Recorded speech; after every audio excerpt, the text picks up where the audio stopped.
नमस्कार दोस्तों, स्वागत है आपका साइट फॉर वर्ल्ड के ऑफिशियल लर्निंग प्लेटफॉर्म पर, जहां स्टूडेंट्स और जॉब सीकर्स के लिए करियर, टेक्नोलॉजी और प्लेसमेंट से जुड़ी इंडस्ट्री ओरिएंटेड और प्रैक्टिकल नॉलेज दी जाती है। अगर आप अपनी स्किल्स को नेक्स्ट लेवल तक ले जाना चाहते हैं, तो आप बिल्कुल सही जगह पर आए हो। चलिए शुरू करते हैं आज का इम्पोर्टेंट सेशन। नमस्ते स्टूडेंट्स, रेडी हो? फोकस मोड ऑन है ना? चलो आज हम एंड्रॉयड ऐप के अंदर झांक कर देखेंगे, उसके ब्लूप्रिंट से लेकर उसकी पूरी लाइफ साइकिल तक। मतलब जब आप किसी ऐप आइकन पर टैप करते हो तो आखिर पर्दे के पीछे होता क्या है। Let's find out. तो ये है हमारा आज का रोड मैप। सबसे पहले हम ऐप के मास्टर ब्लूप्रिंट को समझेंगे, फिर उसके कोर बिल्डिंग ब्लॉक्स यानी जिन चीजों से ऐप बनती है उन्हें देखेंगे। एक्टिविटीज क्या होती हैं, बैकग्राउंड में क्या काम चलता रहता है, और आखिर में एंड्रॉयड एक्टिविटी लाइफ साइकिल को आसान भाषा में डिकोड करेंगे। तो एक ब्लूप्रिंट से एक जिंदा ऐप तक का सफर शुरू करते हैं।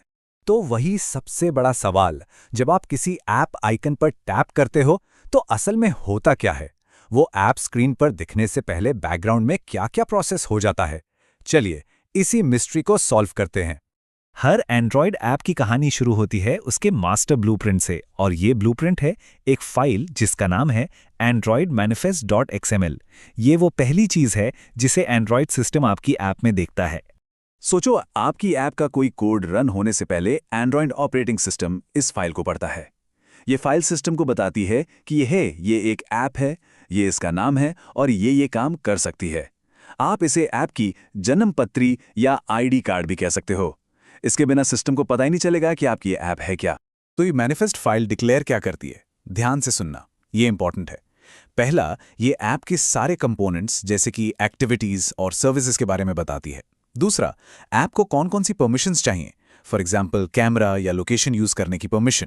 और तीसरा, ये बताती है कि ऐप को चलने के लिए कौन से हार्डवेयर या सॉफ्टवेयर फीचर्स जरूरी हैं। सिक्योरिटी और कंपैटिबिलिटी के लिए ये फाइल सबसे जरूरी है। समझ आ रहा है ना?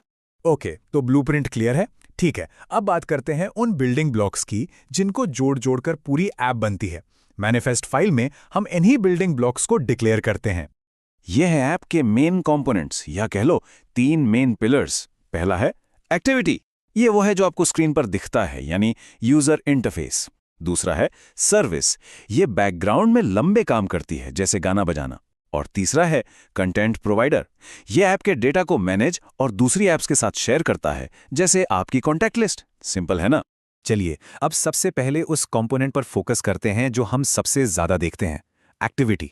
ये आसान शब्दों में ऐप का चेहरा है, वो स्क्रीन जिसके साथ आप इंटरैक्ट करते हो। टेक्निकली बोलें तो एक एक्टिविटी मतलब एक सिंगल स्क्रीन।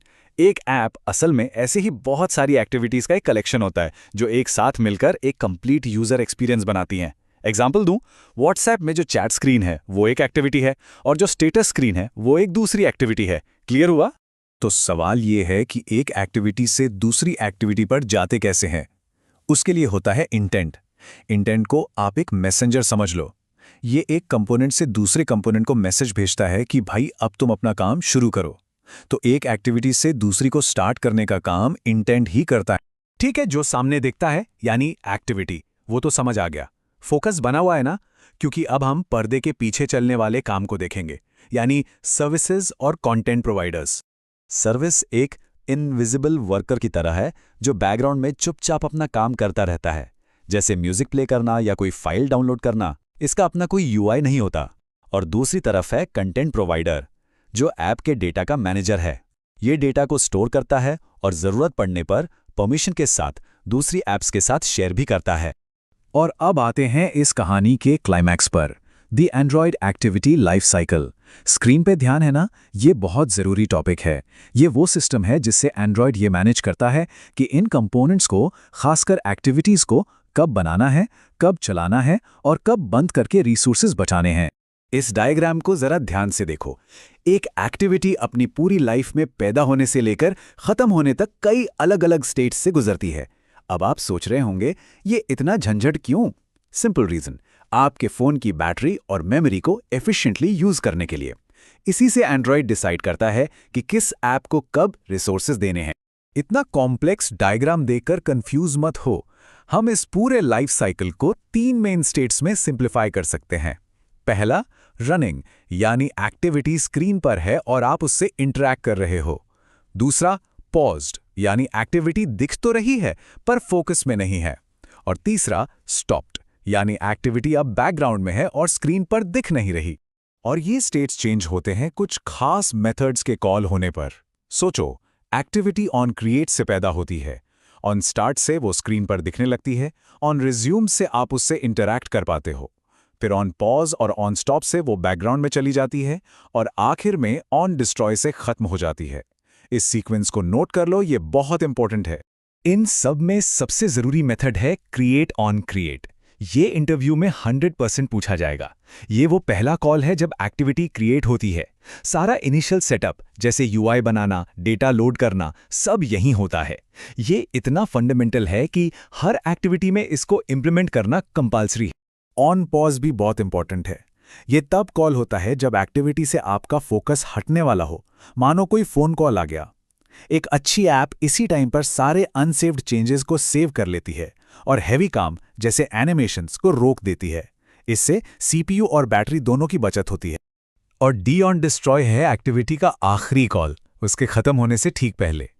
यहां पर ऐप अपने पीछे सारी सफाई करके जाती है, मतलब सारे रिसोर्सेज को रिलीज कर देती है ताकि मेमोरी फ्री हो जाए और आपका फोन स्लो ना पड़े।